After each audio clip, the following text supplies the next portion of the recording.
దేవుని వాక్యం వింటాము. ద్వితీయోపదేశకాండము ప్రార్థనలో ప్రవేశించకముందు ద్వితీయోపదేశకాండం 28వ అధ్యాయం, the book of Deuteronomy 28th chapter verse 1, 1వ వచనం అందరము కలిసి చదువుదాము. ద్వితీయోపదేశకాండం గ్రంథము 28వ అధ్యాయము 1వ వచనం. అందరం నీవు నీ దేవుడైన యెహోవా మాట శ్రద్ధగా విని నేడు నేను నీకు ఆజ్ఞాపించుచున్న ఆయన ఆజ్ఞలన్నిటిని అనుసరించి నడుచుకునే నెడల నీ దేవుడైన యెహోవా భూమి మీదనున్న సమస్త జనముల కంటే నిన్ను హెచ్చించును. ప్రార్థన చేసుకుందాం. తండ్రి, ప్రేమ కలిగిన ప్రభువా, మా ప్రభు అయిన యేసుక్రీస్తు నామంలో నీకు వందనాలు చెల్లిస్తూ ప్రార్థనలో ప్రవేశించక ముందు మీ స్వరాన్ని మాకు వినిపించి మాతో మాట్లాడమని యేసు నామంలో ప్రార్థిస్తున్నాము తండ్రి, ఆమేన్.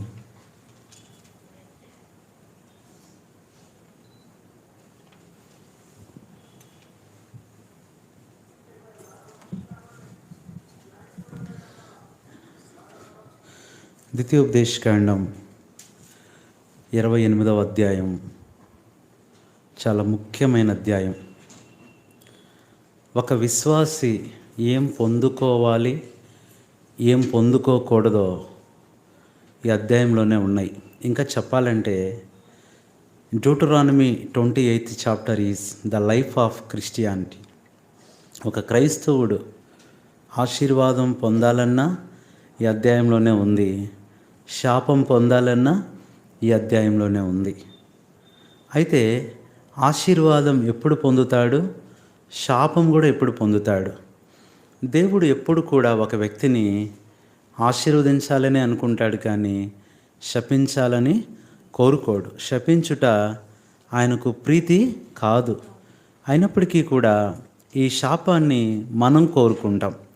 ఉదాహరణకు చెప్పాలంటే రిబ్కా అనింది, ఏమంది నేను శాపగ్రస్తుని అవుతానేమో మరి నాన్న దృష్టిలో అంటే ఏమంది, ఆ శాపమేదో నా మీదికి. చాలాసార్లు ఇలా మనం అనకూడదు. ఇదే మాట ఇశ్రాయేలు కూడా అన్నారు. ఈ నీతిమంతుడిని అప్పగించి మరి నేను అపరాధం చేస్తే ఆ దోషం నా మీదకు వస్తుంది కదా అంటే ఇశ్రాయేలు అన్నారు, అదేదో మా మీదికి రాని. చాలాసార్లు మనము ఈ యాంగ్జైటీలో, ఈ ఎమోషన్లో శాపాన్ని మనం కోరుకునే వాళ్ళంగా ఉంటాము. అది అంత మంచిది కాదు. అక్కడ చూడండి, ఇక్కడే రాస్తూ వచ్చాడు, ఒక వ్యక్తి దీవించబడాలంటే ఏం చేయాలో మొదటి భాగమంతా మనం చూస్తున్నాము. 28వ అధ్యాయం, ద్వితీయోపదేశకాండం 28వ అధ్యాయము మొదటి 14 వచనాలన్నీ కూడా ఒక వ్యక్తి ఆశీర్వదింపబడే విధానం. తర్వాత 15వ వచనం నుంచి కూడా చివరి వరకు చూస్తే ఒక వ్యక్తి శపించబడే అనుభవాన్ని మనం చూస్తున్నాం. ఈరోజున గుర్తుపెట్టుకోండి, ప్రార్థన మన శాపాన్ని దూరం చేసేదిగా ఉంటుంది.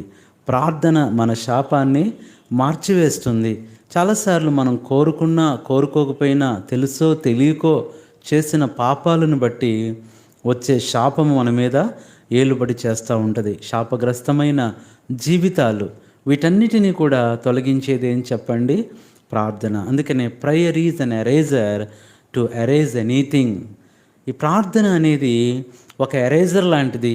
దానితో ఏదైనా ఎరేజ్ చేయొచ్చు. అది శాపమా, అది రోగమా, అది సమస్య, అది కష్టమా, ఏదైనా సరే ఏం చేయొచ్చు చెప్పండి?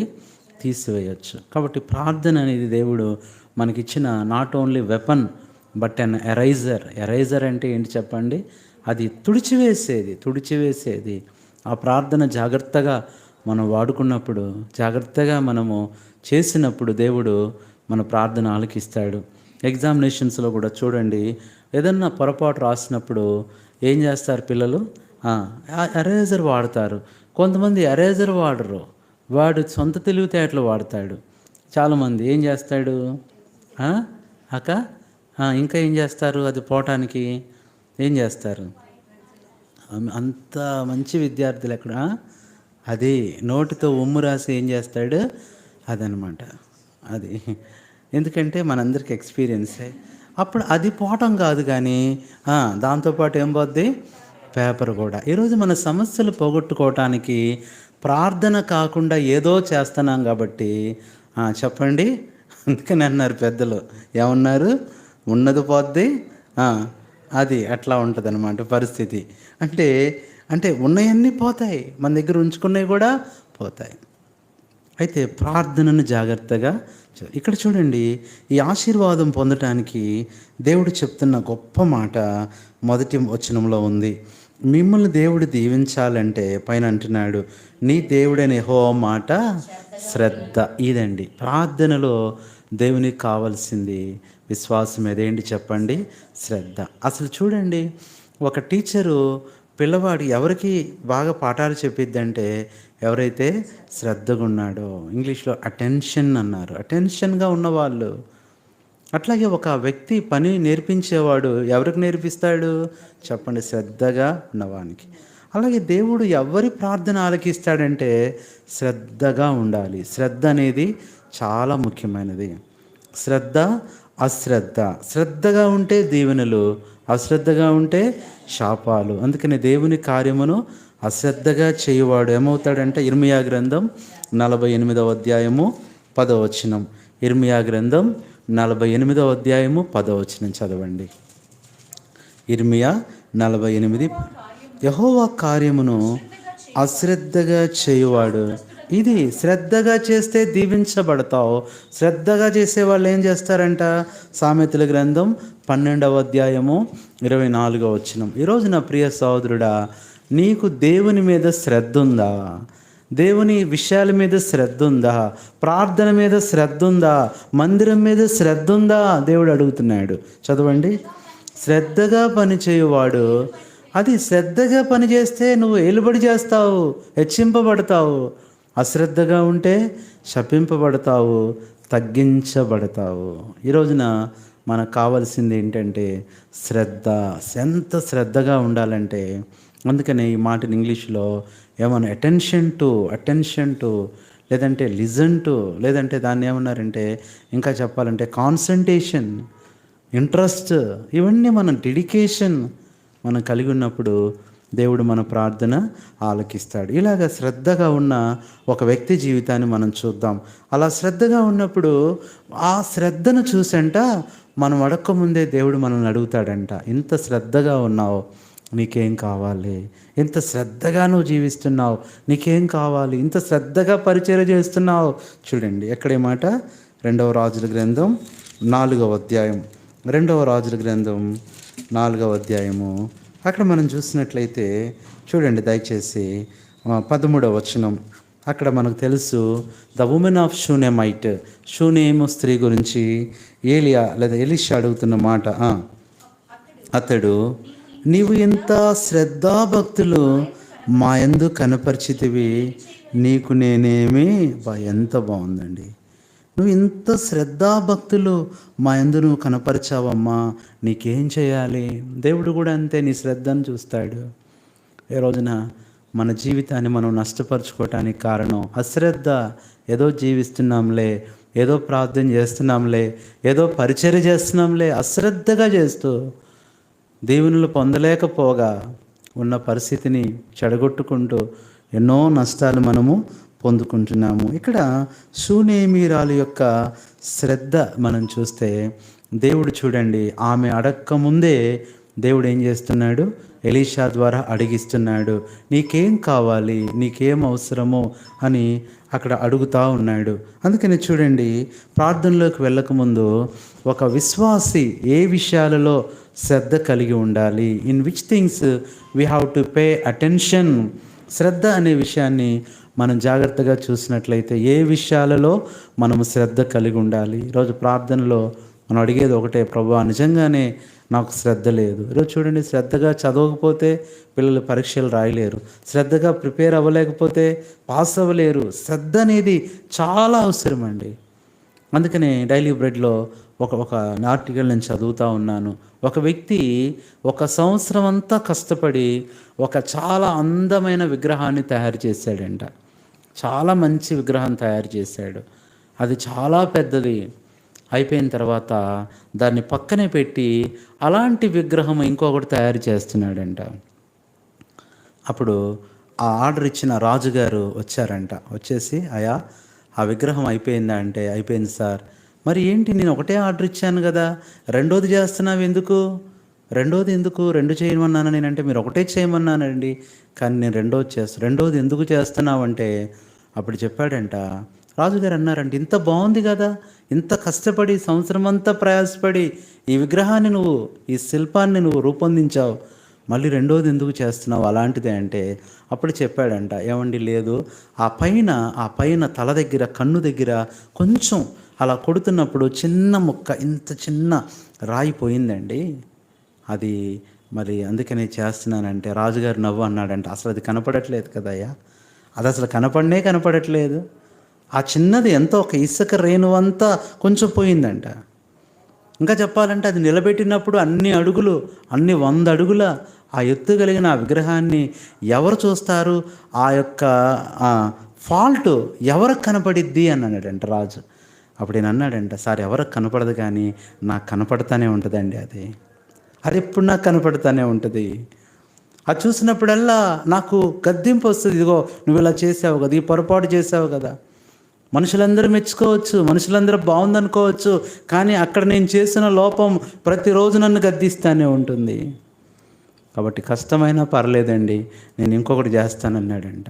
ఆయన శ్రద్ధను చూసి రాజు మెచ్చుకున్నాడు. ఈరోజు దేవుని పనుల విషయంలో కూడా ఎలాగైతే పర్లేదులే, చేసేద్దాంలే, ఎలాగైనా వద్దాంలే, ఎలాగైనా ఉందాంలే, దేవుడు ఏమాత్రం కూడా ఆ విషయాలు మెచ్చుకోడు. శ్రద్ధ కావాలి. చూడండి, ఈ షూనేమీరాల జీవితంలో మనం చూసినట్లయితే ఆమె శ్రద్ధ గల స్త్రీ అండి. ఏ స్త్రీ అంటే చెప్పండి, ద ఉమన్ ఆఫ్ అటెన్షన్. ఎంత శ్రద్ధ కలిగి ఉందంటే చెప్పడానికి వీల్లేదు. మనకు తెలుసు, ఆ దైవజనుడు ఎలీషా ఆ ఊరు వచ్చినప్పుడల్లా ఎవరింటికి రావాలంట. ఈ రోజున చూడండి, మనం ఇలా చెప్పగలమా? మేము కూడా చూస్తే కొంతమంది అన్నోళ్ళు అక్కోళ్ళు ఇదే అంటారు, అన్న మా ఊరు వచ్చినప్పుడల్లా మా దగ్గరికే రావాలన్నా, మా దగ్గరే ఉండాలన్నా, మా దగ్గరే ఉండి మీరు ఇక్కడి నుంచే పరిచర్యకి వెళ్ళాలి. నిజంగానే ఎంత శ్రద్ధ వాళ్ళకు ఉంటుందంటే చెప్పడానికి వీల్లేదు. చూడండి, ఈమె జీవితంలో మనం చూసినట్లయితే ఈమె దైవజనుని పిలవటమే కాదు, ఇంట్లో చేర్చుకోవటమే కాదు, మరి ఎలీషా వచ్చినప్పుడల్లా ఏం చేస్తుంటాడు చెప్పండి? ఏ ఇంటికి వెళ్ళినా ప్రార్థన చేస్తుంటాడు, దేవుని వాక్యాన్ని చెప్పుంటాడు, ఎన్నో విషయాలు చెప్పుంటాడు. ఆమె జీవితంలో శ్రద్ధ ద్వారానే ఆమెకేమి లోటు ఉందో ఆ లోటు తీర్చబడింది. ఆ శ్రద్ధ ద్వారానే ఆమె అవసరత తీర్చబడింది, అడగకుండానే. మొట్టమొదటి ఒక విశ్వాసి ఏ విషయాల్లో శ్రద్ధగా ఉండాలంటే the 7 steps of attention in prayer. మొట్టమొదటి చూడండి, నిర్గమాకాండం 15వ అధ్యాయము 26వ వచనం. నిర్గమాకాండం 15వ అధ్యాయము 26వ వచనం చదవండి. నీ దేవుడైన యెహోవా వాక్కును, అది మొట్టమొదట అటెన్షన్ టు లిజన్, శ్రద్ధగా వినాలి. ఈరోజు మనం శ్రద్ధగా వినము. పాఠం శ్రద్ధగా వినకుండానే చెప్పండి, వాడు పరీక్ష ఎలా రాయగలడు? ఒక రకంగా చెప్పాలంటే టీచింగ్ అనేది ఈ స్టూడెంట్స్ చేసే తప్పు ఏంటంటే, టీచర్ చెప్పే ఆ 40 నిమిషాలు సరిగ్గా విండవేయడు. ఆ 40 రోజులు కష్టపడి ఎగ్జామ్స్ ముందు చదవాల్సి వస్తుంది. ఒక్కసారి కనుక వింటే అసలు చదవాల్సిన అవసరం కూడా రాదండి, అస్సలు రాదు. ఒక్కసారి జాగ్రత్తగా వింటే చాలు, టీచర్ చెప్పిన దానికన్నా ఎక్కువ ఆలోచించి రాయొచ్చు. శ్రద్ధగా వింటే చాలు. అందుకని మంచి స్టూడెంట్స్ ఎప్పుడు కూడా వాళ్ళు చదవటానికి ఇష్టపడరండి, వినటానికే ఎక్కువగా ఇష్టపడతారు. The good students are listening. వారు వింటారు, నాట్ రైటింగ్. మంచి స్టూడెంట్స్ యొక్క లక్షణం అంట listening and writing, not reading. చదవటం అంటే బట్టి ఎంతసేపు అని చదువుతాడు, అదే జాగ్రత్తగా లెసన్ విన్నాడంటే మనసులో పడిపోతుంది. వినింది ఎక్కువ రోజులు గుర్తుంటుంది, చదివింది మర్చిపోవచ్చు. చదివింది ఎలా ఉంటుందంటే, ఇది చదివి తర్వాత ఇంకోటి చదివేసరికే ఇది మర్చిపోతాడు, మళ్ళీ దీని దగ్గరికి వస్తాడు. అదే వింటే అందుకని అన్నాడు, వినుట ద్వారా విశ్వాసం కలుగుతుంది. ఆ విశ్వాసం వస్తుంది, నేను చేయగలను, నాకు గుర్తుంటుంది. కాబట్టి అందుకని లిజనింగ్ అనేది చాలా ఇంపార్టెంట్. అందుకనే చూడండి, ఈ దినాల్లో మనం చూస్తే చాలాసార్లు ఈ ఇంటర్వ్యూకి వచ్చేవాళ్ళు ఈ సర్టిఫికేట్స్ తీసుకొని వస్తారు. వచ్చినప్పుడు సార్ నేను కూడా ఇది చదివానండి, అది చదివానండి, పీజీ చేశానని చూస్తే వాళ్ళకి ఏముంటుందంటే డిస్టెన్స్ అని ఉంటుంది. ఆ డిస్టెన్స్ని ఏం చేస్తామంటే మ్యాక్సిమం తీసుకోము. అదండి డిస్టెన్స్. వాళ్ళు అడుగుతారు, సార్ డిస్టెన్స్ అయితే ఏంటంటే, అప్పుడు నేను ఇదే అనేవాడిని, సార్ డిస్టెన్స్ బాగానే ఉంది, మీరు చదివి రాశారు, కాలేజీకి వెళ్ళి విన్నారా అంటే, లేదు సార్ అన్నారు. అందుకని డిస్టెన్సే. డిస్టెన్స్ అంటే ఏంటి అంటే, డిస్టెన్స్ స్టడీ మంచిది కాదని కాదు, అవసరాన్ని బట్టి మంచిదే, చదువుకోవచ్చు, కష్టపడవచ్చు. కానీ ఏంటంటే విన్నదానికన్నా చెప్పండి, ఎందుకు దానికి ప్రిఫరెన్స్ ఇస్తారు కాలేజీకి వెళ్ళిన దానికంటే? అతను వినుంటాడు, ప్రత్యక్షంగా టీచర్ చెప్పేది చూసుంటాడు, వినుంటాడు అని ఉద్దేశం అనమాట. అదే వినేది తెలియకుండా, టీచర్నే చూడకుండా అంటే అంత ఎక్కువ అవగాహన ఉండకపోవచ్చు అని అర్థం, అంతే. అంటే మొట్టమొదటిది లిజన్ టు ఏంటి చెప్పండి, ఎందులో శ్రద్ధగా, అటెన్షన్ టు లిజన్, శ్రద్ధగా వినాలి. దేవుడు ఏం మాట్లాడుతున్నాడు, దేవుడు ఏ విషయం చెప్తున్నాడు, దేవుడు ఏది. ఈ రోజున ఒకరు నాకు ఫోన్ చేసి చెప్తా ఉన్నారు, అన్న నిన్న మనకు ఆ లైవ్ కూడా వచ్చిందని నాకు తెలియదు. లైవ్ ఆ బ్రదర్ వాళ్ళు మన గ్రూప్లో పంపించారంట. నేను విన్నానన్నా అంటే ఎప్పుడుదో మెసేజ్ ఉంటారులే అనుకుంటే అప్పుడు చెప్పింది, అన్న 1+1+1 = 1 కదన్న, అదే మేము మాట్లాడుకుంటున్నాం. నిజమే, వీఆర్ నాట్ 3 but 1 అని ఆయన గుర్తు. అంటే ప్రతిదీ శ్రద్ధగా విని, ఈరోజున మనం వినేవారంగా ఉండాలి. వింటాం కానీ వేటి గురించి శ్రద్ధగా వింటామంటే, వ్యర్థమైన వాటిని శ్రద్ధగా వింటాం, పనికిరాని వాటిని శ్రద్ధగా వింటాం, లోకపు మాటలు శ్రద్ధగా వింటాం. దేవుని మాటల్లో ఏముండదు, మనకి శ్రద్ధ ఉండదు. ఇది మొట్టమొదటిది, ఆమె శ్రద్ధగా వినింది. రెండోది మనం చూస్తే యోబు గ్రంథం 29:16, ఒక విశ్వాసి ప్రార్థనలో చూపవలసిన శ్రద్ధ, ఒక విశ్వాసికి ఉండాల్సిన శ్రద్ధ ఏంటో చూడండి. జోబ్ 29:16.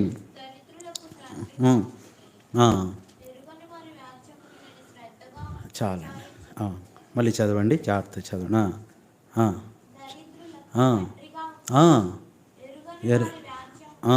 శ్రద్ధగా. రెండవది ఏం చేయాలంట, శ్రద్ధగా.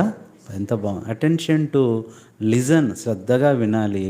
రెండవది శ్రద్ధగా, అటెన్షన్ టు ఎంక్వైర్, శ్రద్ధగా విచారించాలి. ప్రభువా ఇది నీ చిత్తమా కాదా? ఆమె విచారించింది. దైవజనుడు ఎవరు? ఎలీషా. మన ఇంటికి రావటం ఎంతో ముఖ్యమో, మనకు అది ఆశీర్వాదమో, విచారించిందండి. She enquired. ఎంత గొప్ప ఆశ్చర్యం అండి, విచారించాలి. అందుకని దావీదు ఎక్కడికి వెళ్ళినా ఏం చేసేవాడు? విచారించేవాడు. ప్రభువా ఇది నీ చిత్తమా కాదా? నేను అక్కడికి వెళ్ళాలా వద్దా? ప్రభువా నేను యుద్ధం చేయాలా వద్దా? యెహోవా యొద్ద విచారణ చేసేవాడు. ఇది రెండవది. మూడవది మనం చూస్తే చూడండి, 77వ కీర్తన చదవండి, 6వ వచనం. 77వ కీర్తన 6వ వచనం చదవండి. 77. రాత్రి ఇందాక పాడిన పాటలన్నీ మనం ఇందులో ఉన్నాయి. హృదయమున ధ్యానించుకొందును దేవా నా ఆత్మ నీ తీర్పు మార్గము. అది మూడవది, అటెన్షన్ టు సీక్, శ్రద్ధగా వెతుకు, నీకు దొరికేదాకా వెతుకు. దేవుడు జవాబు అనేది నీ ఇంట్లోనే ఉంచాడు, అది నువ్వు వెతకట్లేదండి. నీ సమస్యకు సమాధానం అనేది నీ ఇంట్లోనే పెట్టాడు, నువ్వు అది వెతకట్లేదు. జాగ్రత్తగా వెతికితే అది నీ ఇంట్లోనే, నీ దగ్గరే దొరికిద్ది, ఇంకెక్కడికి వెళ్ళాల్సిన పని. అందుకని ఆయన ఏమంటాడు, నువ్వు వెళ్ళి తలుపు వేసుకొని రహస్యమందున నీ తండ్రికి, అప్పుడు నీకు ప్రతిఫలమైన ఇస్తాడు. ఎక్కడికో వెళ్ళి కష్టపడాల్సిన పని లేదు, దేవుడు చేస్తాడు. అందుకని అన్నాడు ఒక దైవజనుడు, గూడూరు యేసుదాస్ గారని, ఆయన ఇలా చెప్పేవాళ్ళంట. ఏమనంటే, ఆశీర్వాదాలు అనేవి దేవుడు మన జేబులోనే పెట్టాడంట, అవి తీసుకోవటం మనకు రావట్లేదంటే అండి, మన జేబులోనే ఉంచాడంట. సిస్టర్స్ అయితే బ్యాగ్లో అనుకోండి పని ఉంచాడు, అది వాడుకోవటము తీసుకోవటం మనకి తెలియట్లేదు. ఆమె శ్రద్ధగా వెతికింది, ఎంత చక్కగా వెతికింది అంటే, ఇది మూడవది, శూన్యమేరాల జీవితము. ఆమె జీవితంలో ఉన్న శ్రద్ధ గురించి మనం చూస్తే శ్రద్ధగా వినింది, శ్రద్ధగా విచారించింది, శ్రద్ధగా వెతికింది. ఏం వెతికింది? తన అవసరం ఎలా తీర్చబడుతుంది, దైవజనుని ఎలా గౌరవించాలి. ఇది మూడవది.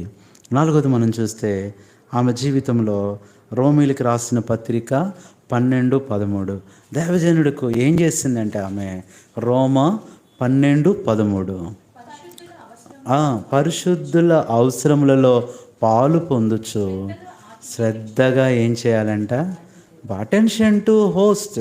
ఆమె శ్రద్ధగా ఆతిథ్యం ఇస్తుంది. అయ్యా వచ్చినప్పుడల్లా ఇక్కడికే రావాలి. ఎంత బాగుందండి! వచ్చినప్పుడల్లా ఇక్కడే ఉండాలి.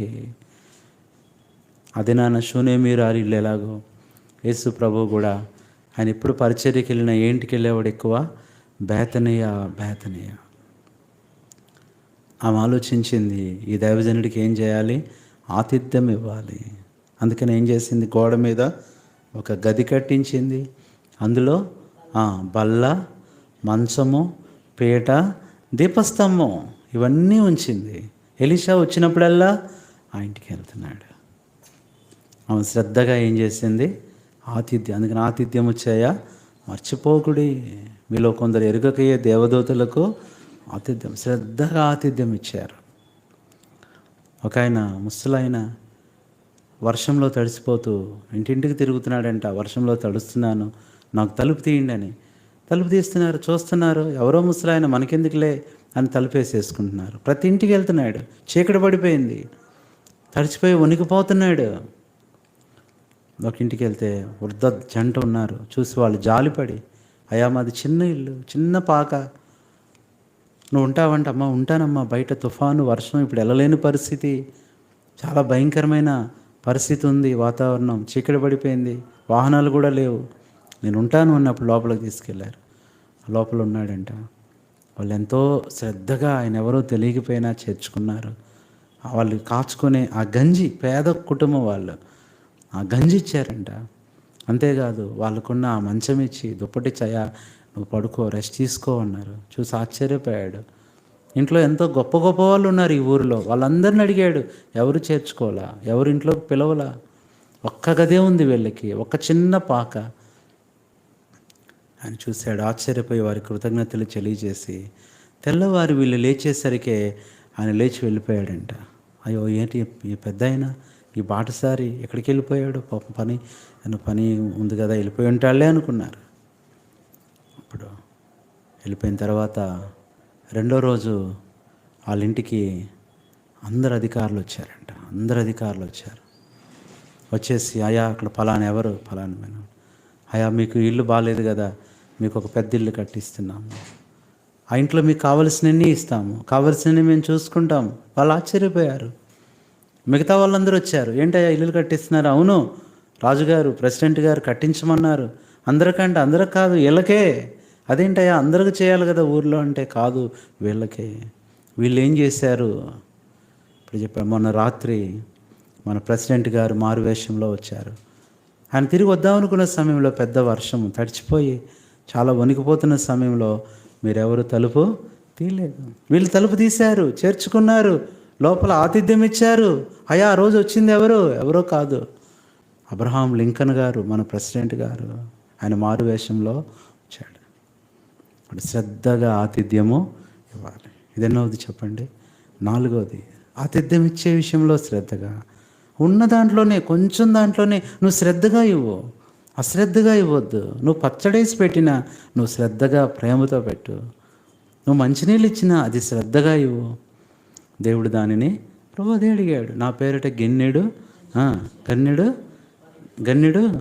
నీళ్ళు, చన్నీళ్ళు, నీళ్ళు, మంచి నీళ్ళు కాదు కానీ మామూలుగా నీళ్ళు ఇచ్చినా చాలు, దాని ప్రతిఫలము ఒకటి. ఎట్లా? శ్రద్ధగా. ఇది నాలుగవది.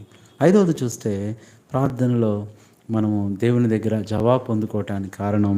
ఐదవది ఏ విషయంలో శ్రద్ధ ఉండాలంటే, ఐదవది మనం చూస్తే 2 కొరింథీ 8:21 ఈమెలో ఉన్న శ్రద్ధ ఎలాంటిది?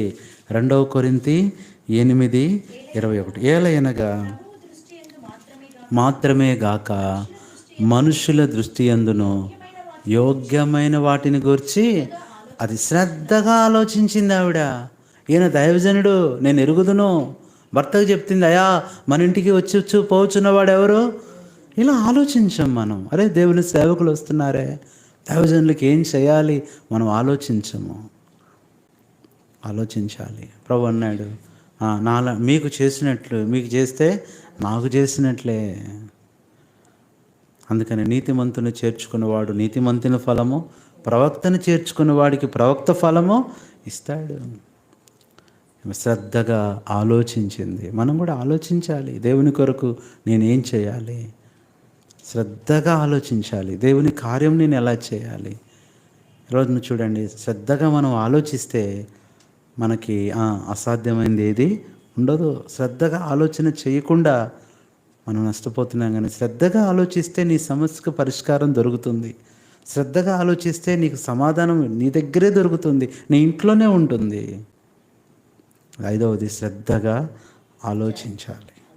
6వది మనం చూస్తే చూడండి దయచేసి, తీతుకు రాసిన పత్రిక 3వ అధ్యాయము 14వ వచనం. తీతుకు రాసిన పత్రిక 3, మనవారును నిష్ఫలులు కాకుండానట్లుగా సమయోచితముగా సత్క్రియలను శ్రద్ధగా చేయుటకు. 6వది శ్రద్ధగా నేర్చుకోవాలి. Listen to learn. 5వదేమో శ్రద్ధగా ఆలోచించాలి, లిజన్ టు థింక్. 6వది శ్రద్ధగా నేర్చుకోవాలి. ఆమె నేర్చుకుంది ఎలాగ దైవజనుని ప్రేమించాలి, ఎలాగ దైవ సేవకుడి గౌరవించాలి, ఇవన్నీ నేర్చుకుందండి. ఎవరు చెప్పారు ఆమెకి? ఎవరు చెప్పలా, నేర్చుకుంది. మనం కూడా నేర్చుకోవాలి, దేవుని కార్యాలు నేర్చుకోవాలి, దేవుని పని నేర్చుకోవాలి, ప్రార్థించడం నేర్చుకోవాలి, పరిచర్య చేయడం నేర్చుకోవాలి, ప్రేమించడం నేర్చుకోవాలి, ప్రయాసపడటం నేర్చుకోవాలి, సువార్త ప్రకటించడం అన్నీ కూడా ఏం చేయాలి? నేర్చుకోవాలి. ఇప్పుడుకు మనం ఏం చేయాలి? ఎప్పుడు నేర్చుకుంటాం. We are always learners. ఎప్పుడు మనము నేర్చుకునే వాళ్ళమే. We are never be perfect. మనం ఎప్పుడు కూడా పూర్తి పరిపూర్ణము కాదు. ప్రతిరోజు నేర్చుకోవాల్సిందే. అందరం నేర్చుకునే వాళ్ళమే. నేను పూర్తి పర్ఫెక్ట్ అని చెప్పడానికి ఎవరికి, యేసు ప్రభు తప్ప ఎవరు కూడా పూర్తి పర్ఫెక్ట్ కాదు. మనం ఇంకా తెలియనివి ఎన్నో ఉంటాయి, నేర్చుకోవాల్సినవి ఎన్నో ఉంటాయి. At we are always learners. నేర్చుకుంటూ ఉండాలి ప్రభు పాదాల దగ్గర. అందుకని ఆ భక్తుడు రాశాడు కదా, నీదు పాద మూల చింత నేర్చుకుందును, నిన్ను వెంబడించేదా నీ కాడి మోయుచు. నీదు పాద మూల చింత నేర్చుకుందును, మాదిరి నీవే, నెమ్మది నీవే, ఉండవు యేసయ్యా. మాదిరి నీవే, నెమ్మది నీవే, ఉండవు యేసయ్యా.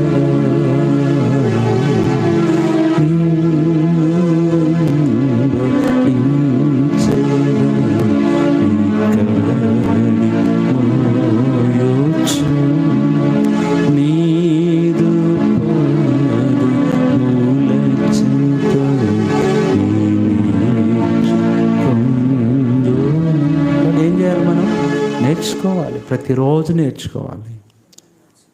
We are not perfect. ఇదెన్నోది? 6వది. శ్రద్ధగా నేర్చుకుంది, ఏం చేయాలో నేర్చుకుంది, ఎలా ప్రవర్తించాలో నేర్చుకుంది. అందుకనే ఆమె గనురాలైంది. 7వది మనం చూస్తే, చివరిగా మనం చూపించాల్సిన శ్రద్ధ, ప్రార్థనలో విశ్వాసం ఉండాల్సిన శ్రద్ధ. 7వది మనం చూస్తే చూడండి, తీతుకు రాసిన పత్రికే 3వ అధ్యాయము 8వ వచనం. తీతు 3:8. ఈ మాట నమ్మదగినది గనుక దేవుని యందు విశ్వాసం ఉంచిన వారు అదండి చాలా శ్రద్ధగా సత్క్రియలు చేయాలి. Attention to do good works. సత్క్రియలు ఎలా చేయాలి? శ్రద్ధగా చేసేవారంగా ఉండాలి. ఇప్పుడు ఆమె చేసినవన్నీ ఏంటి? సత్క్రియలు చేస్తూ వచ్చింది. ఆ రోజున దేవుడు అది చూస్తాడు, ప్రేమిస్తాడు. ఆ సత్క్రియలను బట్టి మనకు ప్రతిఫలం ఇస్తాడు. ప్రార్థనే కాదు, ఆ క్రియలు కూడా మనం చేయాలి. అందుకనే మదర్ తెరీసా గారు అదే అనింది, ప్రార్థించడమే కాదు, ఏం చేయాలి? చేతులతో ప్రార్థించడమే కాదు, సహాయం కూడా చేయాలి. అందుకనే అంది, ప్రార్థించే పెదవులకున్న సహాయం చేసే చేతులే మిన్న. అంటే ప్రార్థించడమే కాదు, సత్క్రియలు కూడా చేయాలి. ఇది 7వది. అందుకనే దేవుడు ఆమె జీవితంలో ఆ శ్రద్ధను చూశాడు. కాబట్టి ఈరోజు వర్తమానం నువ్వు శ్రద్ధగా వింటే దేవుడు భూమి మీద ఉన్న జనమందరికంటే నిన్ను హెచ్చిస్తాడు, నిన్ను ఘనపరుస్తాడు. ఆమె ఏం చూపించింది? మళ్ళీ చదవండి ఆ మాట. 2వ రాజులు 4:13. అతడు, నీవింత శ్రద్ధాభక్తులు అది మా యందు కనపరిచితివి. దేవుడు నీ శ్రద్ధను చూసి నిన్నే అడుగుతాడు, నీకేం కావాలమ్మా? ఇంత శ్రద్ధగా ప్రార్థన చేస్తున్నావే, ఇంత శ్రద్ధగా కన్నీరు గారుస్తున్నావు, ఇంత శ్రద్ధగా ఉపవాసం ఉంటున్నావు, ఇంత శ్రద్ధగా మందిరానికి వస్తున్నావు, ఇంత శ్రద్ధగా వింటున్నావు, నీకేం కావాలని దేవుని అడిగే ఒకరోజు వస్తుంది. ఖచ్చితంగా దేవుడు నిన్ను అడుగుతాడు. ఆమెను అడిగాడు, ఎలీషా అడిగాడు. ఆమె ఒకవేళ అది అడగకపోయినా, కోరుకోకపోయినా దేవుడు ఏం చేశాడు చెప్పండి? ఆమె యొక్క అవసరము ఇప్పుడు 16వ వచనం. ఆమె వచ్చి ద్వారమందు నిలువగా, ఎలీషా మరుసటి ఏట ఈ ఋతువును నీ కౌగిట కుమారుడు. దేవుడు తెలుసు, నీ అవసరాలు అడగకముందే ఆయనకి తెలుసు, చెప్పకముందే ఆయన ఎరుగుతాడు. కాబట్టి ఈ రోజున శ్రద్ధ అనేది ఎంతో ప్రాముఖ్యమైనది. ప్రార్థనలోకి వెళ్ళకముందు, ప్రభువా నాకు శ్రద్ధను దయచేయి. చాలాసార్లు అశ్రద్ధ, పిల్లలు చదువు విషయంలో అశ్రద్ధగా ఉంటారు, స్కూల్ విషయంలో అశ్రద్ధగా ఉంటారు, పరీక్షల విషయంలో అశ్రద్ధగా ఉంటారు. మనం కూడా ఆత్మీయ జీవితంలో మన విశ్వాసి అశ్రద్ధ ఎప్పుడు బయటపడుతుందంటే ప్రార్థన విషయంలోనే. అవునా కాదా? ప్రార్థనలో చాలా అశ్రద్ధగా ఉంటాము. చూడండి, ప్రార్థనలో మన ముస్లిం సహోదరులు ఎంత శ్రద్ధగా ఉంటారో తెలుసా? అందుకనే వాళ్ళు ఆ నమాజు రోజున వాళ్ళు ఇంట్లో ఉండి, లేదంటే ఉద్యోగాలు, షాపులో పని చేసుకుంటూ ప్రార్థన చేసుకోవచ్చు. కానీ అశ్రద్ధ అని చెప్పని ఆ షాపులో తాళాలు వేసుకొని ఎక్కడికి వెళ్ళిపోతారు? ఒకవేళ వాళ్ళు ప్రయాణంలో ఉన్నారంటే ఆ నమాజ్ టయానికి ఎప్పుడైతే సౌండ్ వినపడిందో ఏం చేస్తారు? వెంటనే వాళ్ళు ఏకీభవిస్తారు అక్కడే. వాళ్ళకి తెలుసు, ఇదిగో ప్రార్థన విషయంలో శ్రద్ధగా లేకపోతే దేవుడు ఇష్టపడడని. మనం కూడా ఈ రోజున శ్రద్ధ ఉండాలి. We have to pay attention in prayer. ప్రార్థనలో మనం శ్రద్ధను చూపించాలి. కాబట్టి అందుకనే కొన్నిసార్లు ఈ శ్రద్ధ మనం చూపించాం కాబట్టే మనకు శ్రద్ధ కలగటానికి దేవుడు ఏం చేస్తాడంటే కొంచెం కోపడుతూ ఉంటాడు. మనకి శ్రద్ధ రావటానికి దేవుడు చిన్న చిన్న పనిష్మెంట్స్ ఇస్తూ ఉంటాడు. మీకు చెప్పాను ఒకసారి, పైన ఒక సూపర్వైజర్ గారు ఉన్నారంట, పైన 10వ అంతస్తులో ఉన్నాడు. కింద ఏదో అవసరమైంది, అక్కడ ఉన్న ఒక కార్మికుడు అక్కడ పని చేస్తున్నాడు. ఆయన్ని పిలిచి ఏదో పని చెప్దాం అనుకున్నాడు, పైకి రమ్మని చెప్దాం అనుకున్నాడు. సరే, మళ్ళీ కిందకు దిగి పిలవటం ఎందుకు? పైనుంచి అరిస్తే వినపడట్లేదు, సైగ చేద్దామంటే చూడట్లేదు.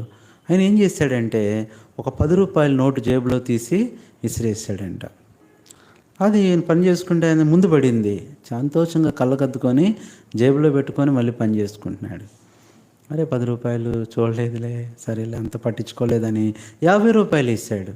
50 రూపాయలు ఈ జేబులో పెట్టాడంట, మళ్ళీ పని చేసుకుంటున్నాడు. ఇట్లా కాదులే 100 రూపాయలు వేసాడంట, పై జేబులో పెట్టుకున్నాడంట.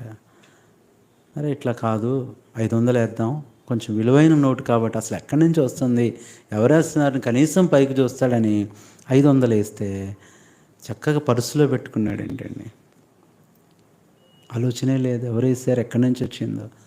సంతోషిస్తున్నాడు, తీసుకుంటున్నాడు, పని చేసుకుంటున్నాడు. ఇంకా 2000 వేసిన దండగ వీడికని ఒక చిన్న రాయి వేసాడంట.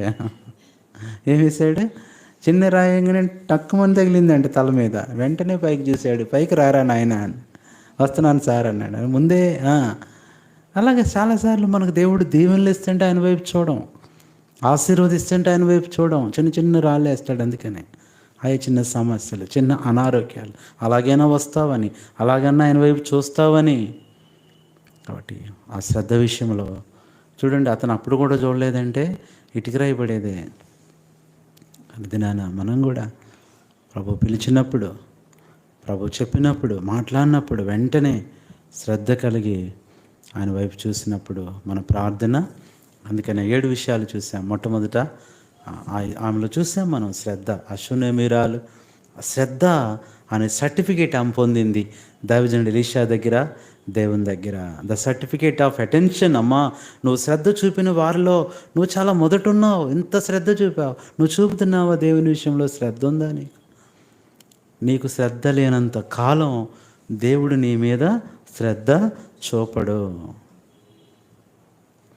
మొట్టమొదట శ్రద్ధగా వినింది, అటెన్షన్ టు లిజన్. రెండవది శ్రద్ధగా విచారించింది, అటెన్షన్ టు ఎంక్వైర్. మూడవది శ్రద్ధగా వెతికింది, అటెన్షన్ టు సీక్. నాలుగవది శ్రద్ధగా ఆతిథ్యం ఇచ్చింది, అటెన్షన్ టు హోస్ట్. ఐదవది శ్రద్ధగా ఆలోచించింది, అటెన్షన్ టు థింక్. ఆరవది అటెన్షన్ టు లెర్న్, శ్రద్ధగా నేర్చుకుంది. ఏడవది శ్రద్ధగా చేసింది సత్క్రియలు, అటెన్షన్ టు డూ. మనం కూడా we have to pay attention in prayer. ఈరోజు వర్తమానం పే అటెన్షన్ ఇన్ ప్రేయర్. నువ్వు శ్రద్ధగా ఉంటే దేవుడు వెలుబడి చేసేవాడుగా చేస్తాడు. శ్రద్ధగా ఉంటే గొప్ప చేస్తాడు. శ్రద్ధ పెట్టు చాలు. దేవుని కార్యాలయందు శ్రద్ధ ఉంచు, అశ్రద్ధ తీసివేశాయి. అలాగుండి మనం కూడా అదే అంటున్నాడు, మీరు శ్రద్ధగా వినిన ఎడల. ఇప్పుడు అంటున్నాడు, భూమి మీదనున్న జనములు, సమస్త జనముల కంటే నిన్న ఆయన అవన్నీ ఆశీర్వాదాలు ఉన్నాయి. నువ్వు పొలంలో దీవించబడతావు, బయట దీవించబడతావు.